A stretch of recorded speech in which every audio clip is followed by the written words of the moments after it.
नमस्कार दोस्तों, आप सभी का स्वागत है हमारे चैनल वास्तु सफर में। दोस्तों, अगर आप भी अपनी लाइफ में कुछ नया सीखने की चाह रखते हैं तो अभी हमारे चैनल वास्तु सफर को सब्सक्राइब करें। मैं आप सभी के समक्ष छठ पूजा की कथा प्रस्तुत कर रहा हूं। आइए शुरू करते हैं। एक बार एक बूढ़ी अम्मा अपने बेटे, बहू तथा पोते के साथ रहती थीं। बूढ़ी अम्मा के घर में किसी चीज की कोई कमी नहीं थी।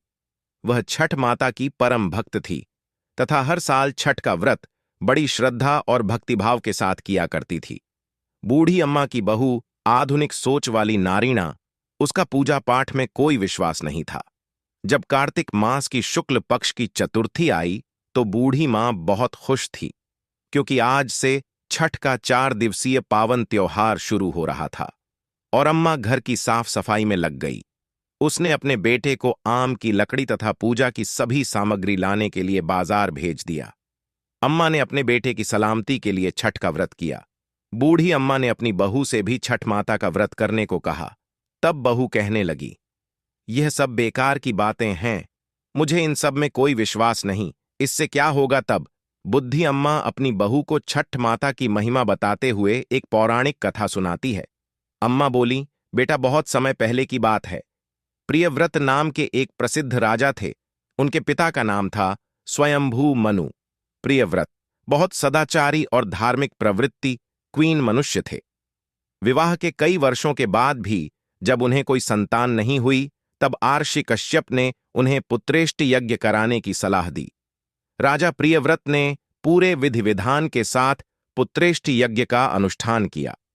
पुत्रेष्ट यज्ञ के प्रभाव से प्रियव्रत की पत्नी ने स्वर्ण के समान सुंदर एक पुत्र को जन्म दिया, परंतु वह पुत्र मरा हुआ पैदा हुआ था। राजा प्रियव्रत उस मृत बालक को लेकर श्मशान में गए और उसे एकांत भूमि में पुत्र को छाती से चिपकाकर बिलख बिलख कर रोने लगे। इतने में वहां पर एक दिव्य विमान दिखाई दिया। को शुद्ध स्फटिक मणि के समान चमकने वाला वह विमान अमूल्य रत्नों से बना था।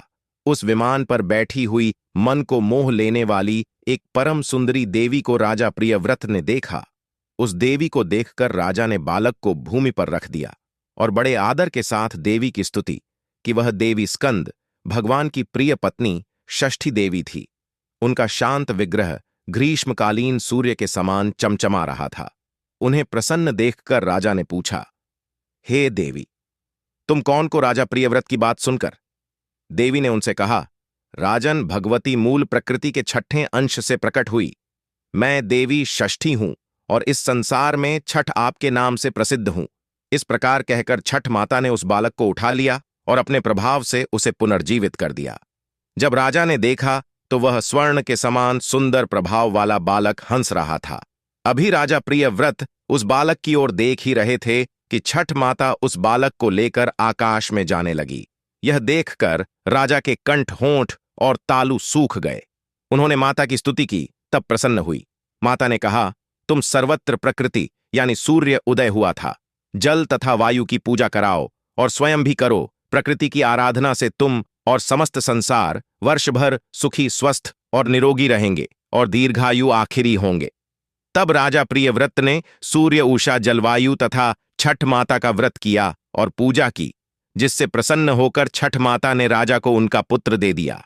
तब से कार्तिक शुक्ल पक्ष की षष्ठी के अवसर पर सूर्य, उषा, प्रकृति, जलवायु तथा छठी मैया की पूजा की जाने लगी। तब बूढ़ी अम्मा ने बहू से कहा, बेटी, छठ माता की महिमा तो ऐसी है कि स्वयं भगवान श्री राम तथा सीता माता ने भी छठ का व्रत करके भगवान सूर्यदेव का आशीर्वाद प्राप्त किया था। महाभारत काल में दानवीर कर्ण और पांडव भी छठ का व्रत किया करते थे।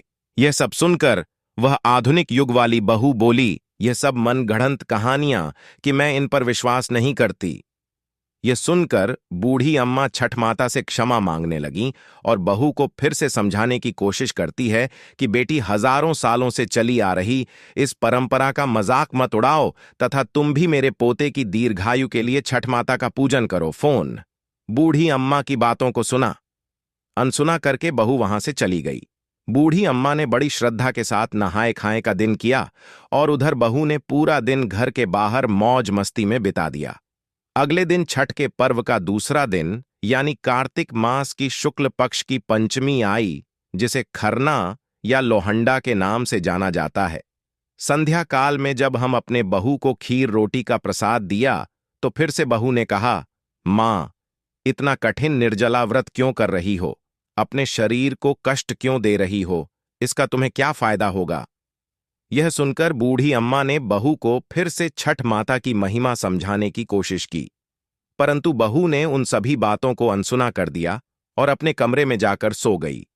वैसे तो बूढ़ी मां कई साल से अपनी बहू को छठ माता की महिमा बताने की कोशिश कर रही थी और हर साल उनकी बहू इसी प्रकार सुना अनसुना कर देती थी, परंतु इस बार न जाने क्यों अब मां का दिल बहुत घबरा रहा था और वह बार बार छठ माता से प्रार्थना कर रही थी, मां, यह बच्ची नादान है, इसे एक सेट करना, यह आपकी महिमा को नहीं जानती मां, इसे क्षमा करना।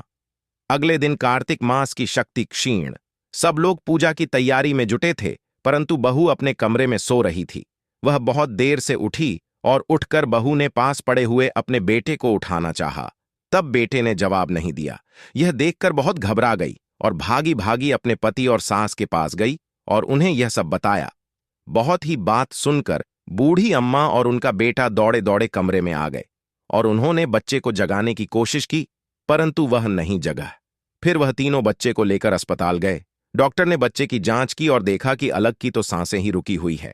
डॉक्टर यह देखकर हैरान हो गए कि इतना छोटा बालक जो बिल्कुल स्वस्थ था, ऐसे कैसे जा सकता है, परंतु विधि का विधान और प्रकृति का नियम कहकर डॉक्टर ने अपने हाथ खड़े कर दिए। तब बच्चे के मां बाप तथा दादी रोते बिलखते बच्चे को लेकर अस्पताल से बाहर आ गए। बूढ़ी अम्मा का दिल तो पहले से ही घबरा रहा था। पोते की साथ चले जाने पर अम्मा की जुबान पर केवल यही शब्द थे, हे छठ माता, क्षमा कर दे, मेरे पोते के शरीर में सांस भर दे। तुम तो पुत्र देने वाली हो, उनका पालन पोषण करने वाली हो, तुम समय से पहले उनके प्राण कैसे ले सकती हो? यदि हमसे कोई भूल हुई है तो हमें क्षमा कर दो माथे। उसी समय कहीं से एक अनजान औरत वहां आ गई और अम्मा की बहू से कहने लगी कि छठी मैया किसी के भी असमय प्राण नहीं लेती, तुमने अवश्य ही कोई ऐसी भूल की है जिससे माता बहुत नाराज हो गई है। आज छठ का पावन पर्व है, पूरी श्रद्धा से छठ माता को याद करो और विधि विधान से माता का व्रत करने का संकल्प करो। फोन तुम्हारा पुत्र अवश्य ही जी उठेगा। शोक में डूबी हुई मां के लिए यह शब्द उम्मीद की किरण लेकर आए और ना जाने कहां से एकदम बहू के अंदर श्रद्धा का संचार कर गए। बहू ने आंखें बंद करके छठ माता को याद किया और विधिपूर्वक पीठ का व्रत करने का संकल्प लिया। जैसे ही बहू अपनी आंखें खोलीं तो उसने देखा उसका बच्चा आंखें खोलकर हंस रहा है। यह करिश्मा देखकर सब परिवार वाले और डॉक्टर आश्चर्यचकित हो गए। बच्चे को जीवित देखकर जैसे ही बहू ने उस अनजान औरत को धन्यवाद करने के लिए सिर घुमाया तो देखा कि वहां कोई नहीं है। वह समझ गई कि वह साक्षात छठ माता ही थी जो उसे स्वयं इस व्रत की महिमा का ज्ञान कराने के लिए आई थी। उसके बाद वह ने बूढ़ी अम्मा के साथ मिलकर पूरी श्रद्धा से पूजा की तैयारी की और शाम को घाट पर जाकर सूर्य देव को संख्या और गैस और अगले दिन उषा अर्घ्य दिया में ही छठ माता जैसे आपने अनजान औरत के रूप में आकर बूढ़ी अम्मा के पोते की रक्षा की, उसी प्रकार हम सबके परिवार की भी रक्षा करना, हम पर अपना आशीर्वाद बनाए रखना। जय छठ मैया। कथा समाप्त। कहानी सुनने वालों का भी भला और सुनाने वालों का भी भला।